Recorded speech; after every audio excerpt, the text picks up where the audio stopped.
sharing with you.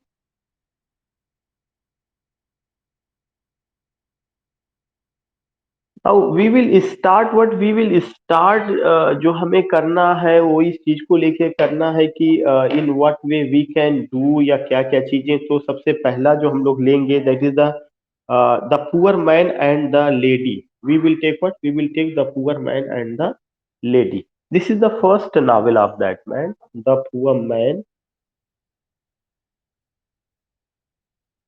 uh,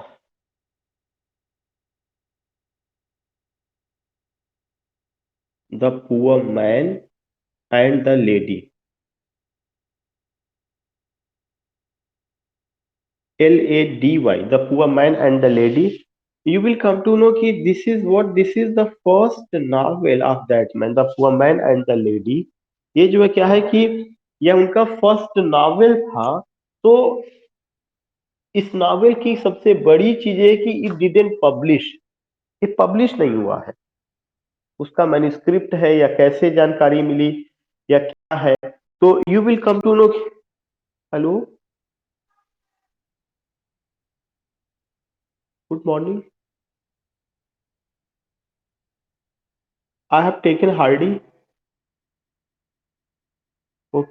so you will come to know कि the poor man and the lady ये जो है क्या है, एक नॉवेल है। और किसका नॉवेल है? हार्डी का नॉवेल है। उसके पहले हम लोग बायोग्राफिकल स्टडी किए थे जिसमें ये बताया गया था कि he was born in 1840, died in 1921, और he was born in a small hamlet of Higher Bockhampton near the east of Dorchester in Dorset, England. All these things I have gone, and I also told you कि Wessex का क्या importance है उनकी novel में।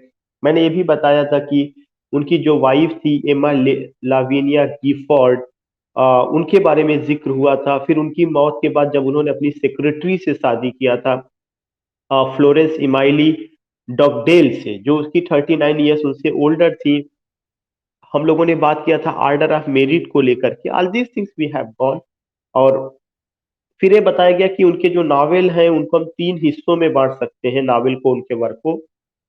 वो तो वहां तक एक हम लोगों ने उनका लिटरेरी करियर और बायोग्राफिकल स्टडी पे बात किया था। But in today's class we are going to take his novels और उससे रिलेटेड जो इंफॉर्मेशन रहा, तो उसी कड़ी में सबसे पहली जो नॉवेल को हम लोगों ने चूज किया है that is the poor man and the lady. इसके बारे में जो आपको सबसे पहला पॉइंट लिखना है कि it's the first novel,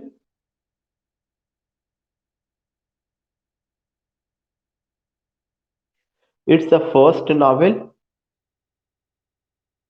written in 1867,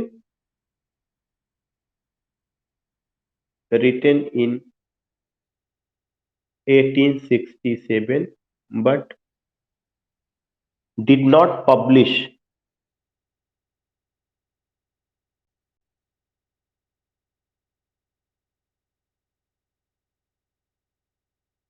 but did not publish. तो एक इंफॉर्मेशन आपको यही मिल रहा है कि यह उनकी पहली नावल है जो 1867 में लिखी गई है और पब्लिश नहीं हो पाई है। और इसको, इसका जो वो था कि इसको इसको कई लोगों ने रिजेक्ट किया, मतलब कई लोगों के पास गया और इसको जो है लोगों ने रिजेक्ट किया, और खासकर इसके ओरिजिनल फॉर्म में। और इसके अलावा आप देखेंगे कि बाद में जो है उसी थीम को लेकर के उन्होंने क्या किया कि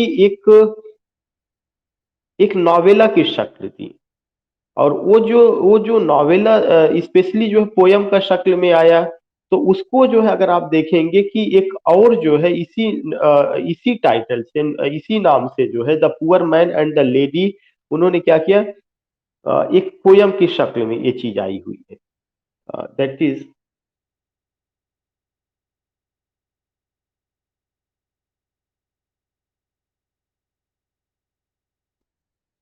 एक तो इसका एक पॉइंट और आपको कि the poor man, the poor man and the lady,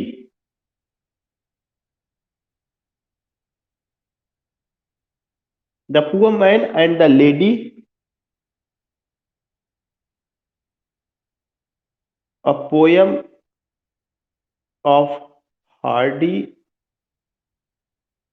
a poem of Hardy is based on is based on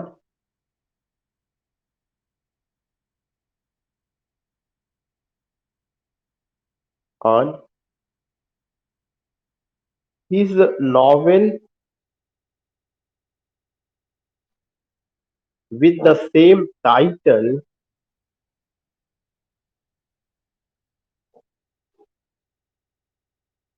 which never published।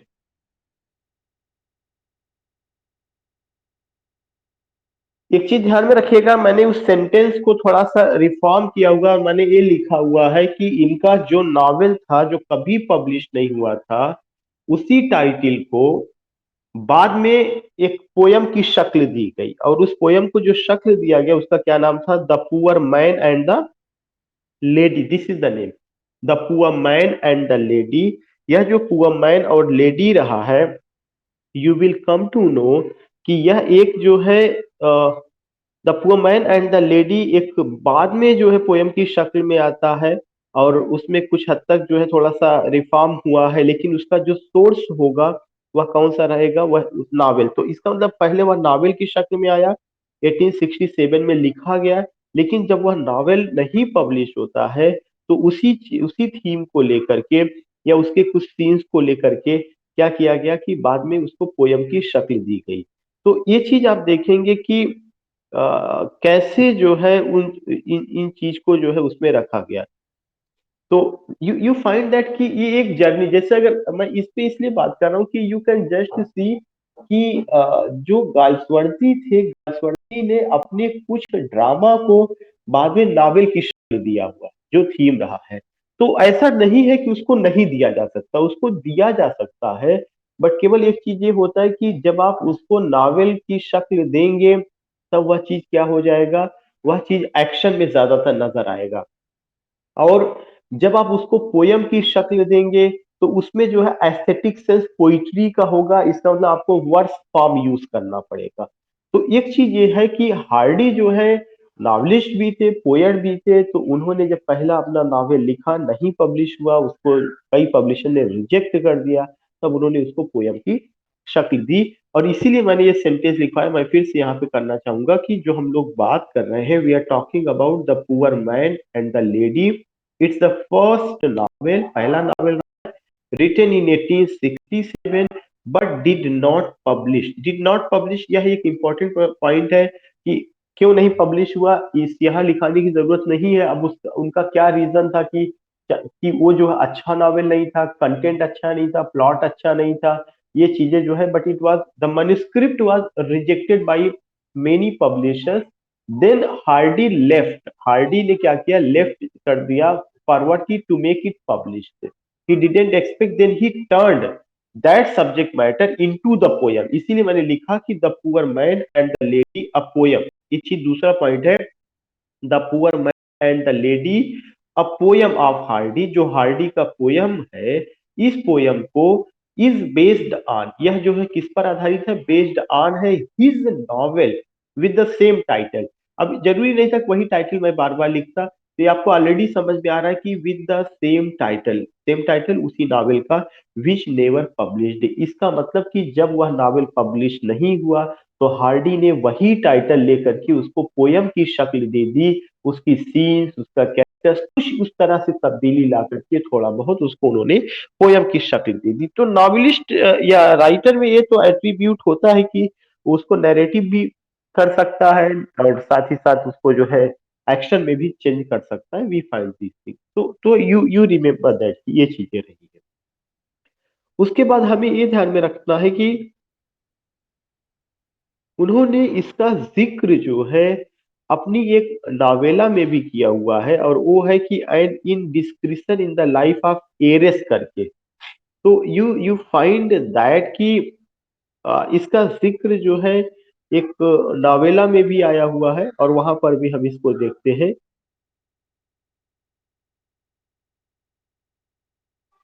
तो एक नोट करके इस पॉइंट को आपको लिखना पड़ेगा। NOT, note. He also mentioned he also mentioned this he also mentioned the theme, scene, and characters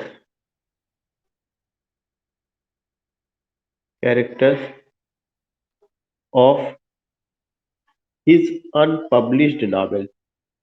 जब बार बार unpublished आएगा तो इससे आसान और हो जाएगा। Unpublished novel in his novella novella का क्या नाम है? The name of the novella is an indiscretion in the life of an heiress. An indiscretion in the life of an heiress। HEIRESS। an indiscretion in the life of an heiress। you find this particular thing कि ये भी चीज नजर आती है। We find कि ये एक चीज नजर आता है, दैट इज व्हाट कि an indiscretion in the life of an heiress. इसका मतलब ये हुआ कि बाद में इस पार्टिकुलर चीज को जो है क्या किया गया, और जगहों पर भी यूज किया गया है। तो this is an other remarkable point, this is an other important point जो आपको यहाँ पे बात करनी है। तो हमने एक नॉवेल या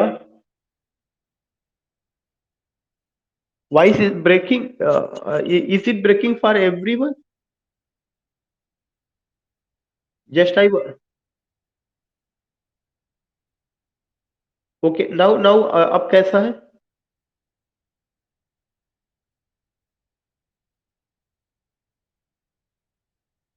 या and in description, INDI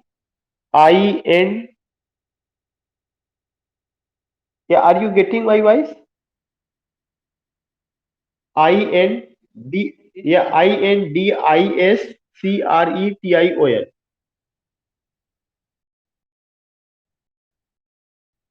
and description in the life of an heiress, HEIRESS।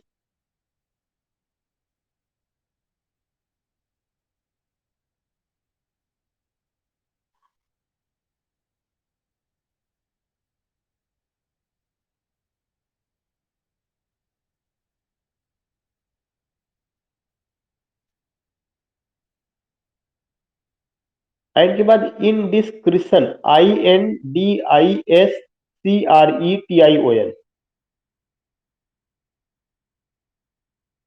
And heiress है HEIRESS।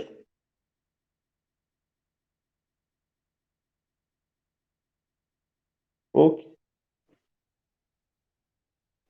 now तो what we have done, we have taken these 2 points कि उनका जो अनपब्लिश्ड नॉवेल था वो बाद में एक नावेला की भी शक्ल में आया, दूसरा एक पोयम में, मतलब उसके सब्जेक्ट मैटर को उन्होंने यहाँ पे यूज किया जब वो पब्लिश नहीं हुआ था। दूसरा चीज उनका जो सेकेंड नॉवेल है, under the green wood tree, the second novel जहां से उनका एक तरह से रियल जर्नी शुरू होती है as a novelist, under the green would tree. उसके बाद colon, a rural painting of the Dutch school,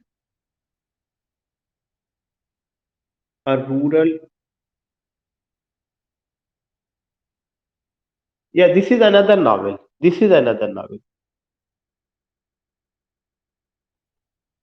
a rural painting of the Dutch school. I think कि Dinesh ji just join, did you join? Okay, of the Dutch school.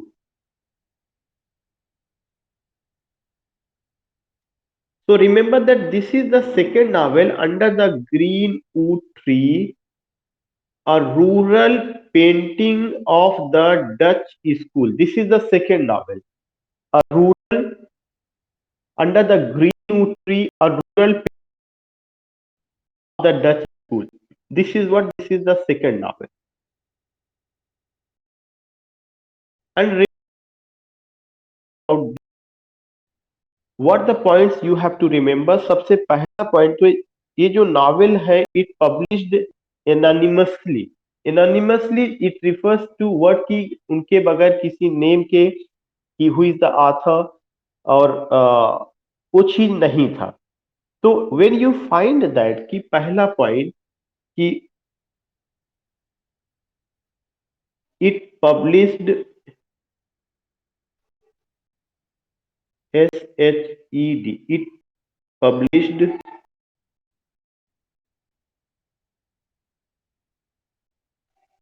it published anonymously ANONYMOULY।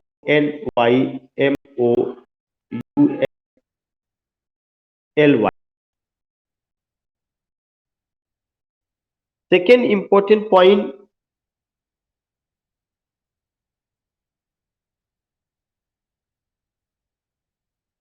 जो एक चीज और है कि यहीं से जो है अगर आप देखेंगे कि उनका जो सीरीज ऑफ वेसेक्स है। दूसरा पॉइंट कि with this novel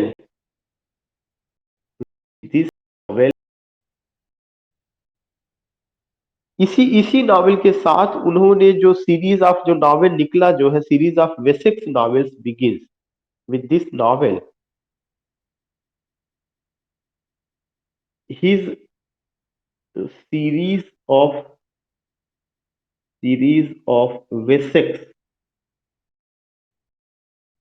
WESSEX with this his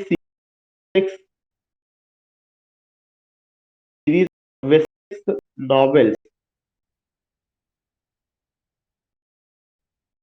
novel begins. This is another important point. This with this novel, his series of Wessex novels begins.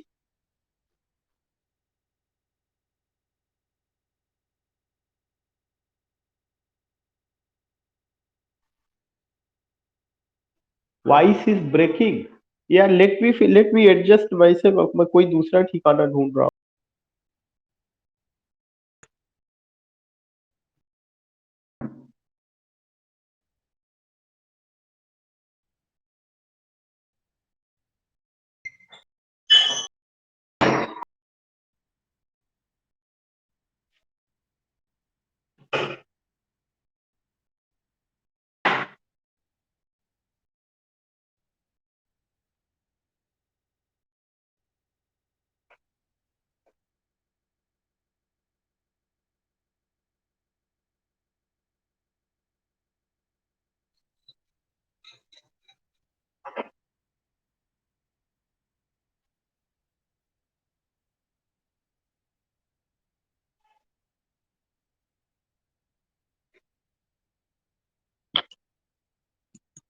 Now, are you getting?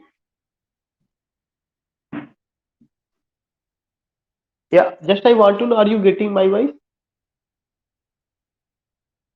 अच्छा.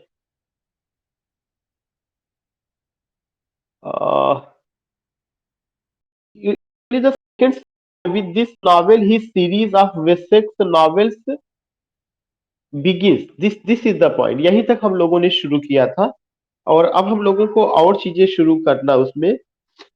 What I want to tell you that third slide या third point.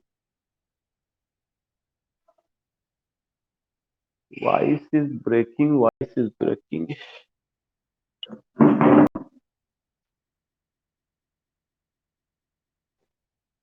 अच्छा, अब मैं दूसरी और एकदम से top floor पे जाता हूँ।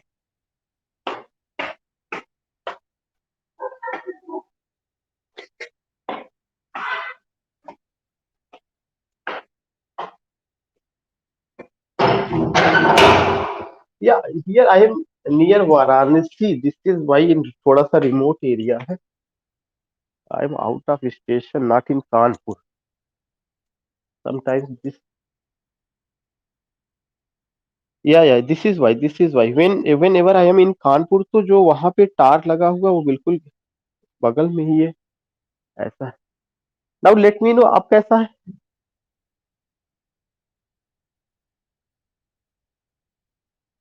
ओके।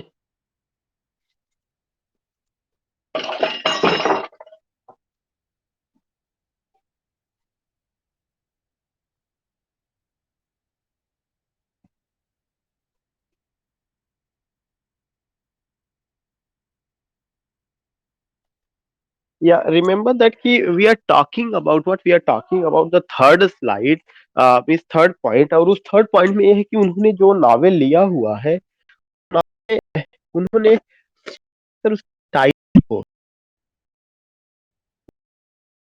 नावल का द स्टॉक इस द क्वायर रखेंगे। उसके बाद उन्होंने इसका जो टाइटल प्रेजेंटली जो है, शेक्सपियर का एक सॉन्ग है एज यू लाइक इट के प्ले से उन्होंने उसको लिया हुआ है। तो एक पॉइंट ये भी ध्यान में रखना है कि next point, he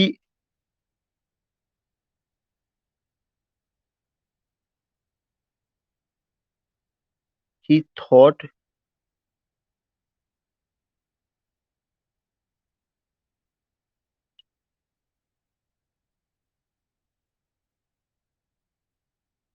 he thought to call it originally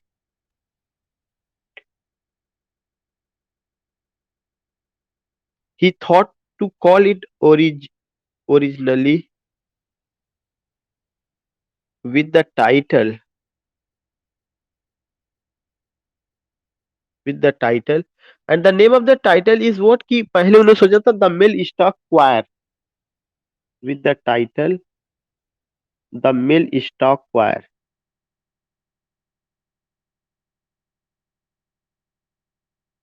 the Mellstock quire, QUIR, this is the point we find,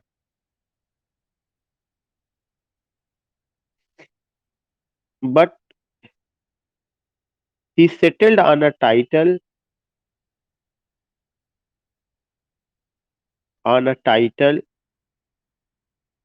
taken from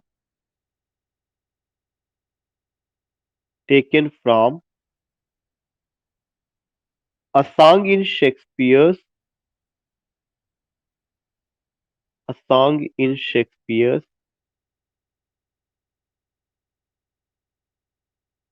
a song in Shakespeare's As You Like It,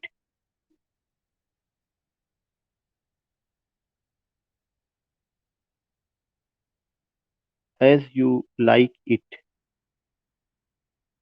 so remember that कि उन्होंने किया हुआ है, उन्होंने इस चीज को किया कि he thought to call it originally with the title, और क्या चीज, द मेल स्टॉक, ये चीज सोचा गया था उसका टाइटल रहेगा the Mellstock quire, QUIRE। पहले उन्होंने सोचा था। तो अगर कभी क्वेश्चन आता है कि अंडर द ग्रीन ट्री जो नॉवेल है, उसको हार्डी ओरिजिनली कौन सा टाइटल देना चाहते थे, तो उसको उन्होंने नाम क्या दिया देना चाहते थे कि द मिल स्टॉक क्वायर करके। लेकिन बाद में उन्होंने क्या किया हुआ है, शेक्सपियर का जो प्ले है एज यू लाइक इट, उसके एक सॉन्ग से इन्होंने टाइटल को लिया under the green wood tree, और उसको फाइनली सेटल किया। वही मैंने लिखवाया, but he settled on the title, लेकिन बाद में उन्होंने एक टाइटल को सेटल किया कहां से, taken from a song in Shakespeare as you like it, this is the point, as you like it, इसका मतलब जो title under the green would tree है, यह शेक्सपियर के एज यू लाइक इट से चूज किया गया है। दूसरा चीज कि इसके अलावा you will come to know कि ये जो टाइटल है यह खुद इंडिकेट करता है कि something romantic scene, rural life, चूंकि आगे जो है मैंने जो लिखवाया a rural painting of the Dutch school, all this things we find. And other thing you will come to know कि ये जितना भी कैरेक्टर्स है, उन सारे कैरेक्टर्स को लेकर के उन्होंने अपनी जो नॉवेल की जर्नी शुरू की है, उस जर्नी में आप ये देखेंगे कि एक इम्पोर्टेंट पॉइंट आता है जो क्या है, वेसेक्स का। तो वेसेक्स जो उनके नॉवेल का सेटिंग रहा है, जो एक रीजनल नॉवेल का उनका अपना एक अपने आप को इस्टेब्लिश करना था, उन्होंने इसकी शुरुआत कहाँ से की है, इसी नॉवेल से की है। और यह जो नॉवेल रहा है, यह नॉवेल एनोनिमसली पब्लिश हुआ है, उनके नाम से ये चीज नहीं आई थी जब वो आई हुई है। इतना चीजें इसके हम देयर आर इम्पोर्टेंट कैरेक्टर्स, एक डेजी और दूसरा C. All this things we find, but you don't need to note it, चूंकि हम ऑलरेडी डिटेल में जब जाएंगे तो वहां पे बात करेंगे। लेकिन इस इंफॉर्मेशन को आपको नोट करना है, कितना चीज उन्होंने लिया हुआ है।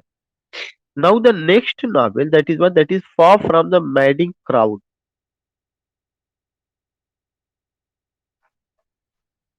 Far from the madding crowd.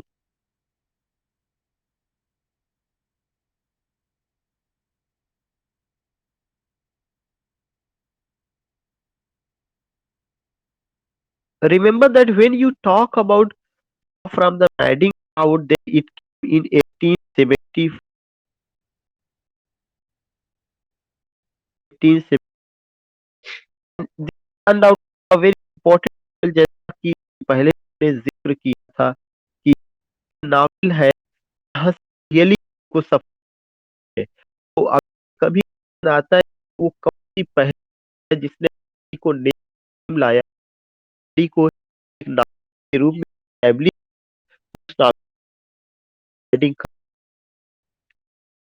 बताया इस जो है ग्रे की रिटी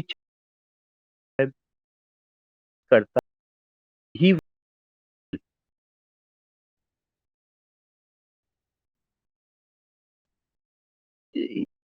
working.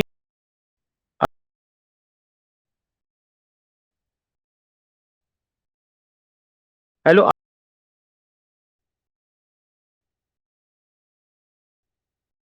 Just I getting. Okay, but I don't have any option, मैं बिल्कुल एकदम से टॉप फ्लोर पर हूँ फिर भी।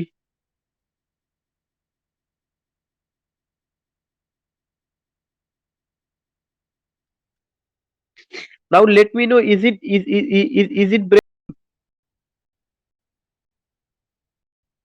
हेलो।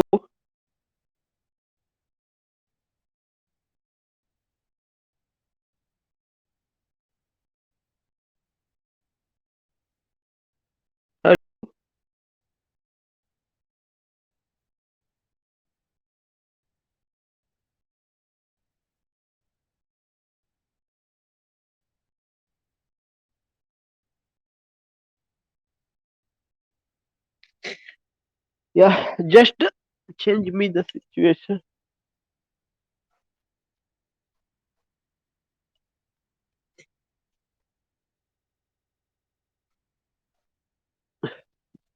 या लेट मी नो, अभी भी ब्रेक हो रही है? हेलो।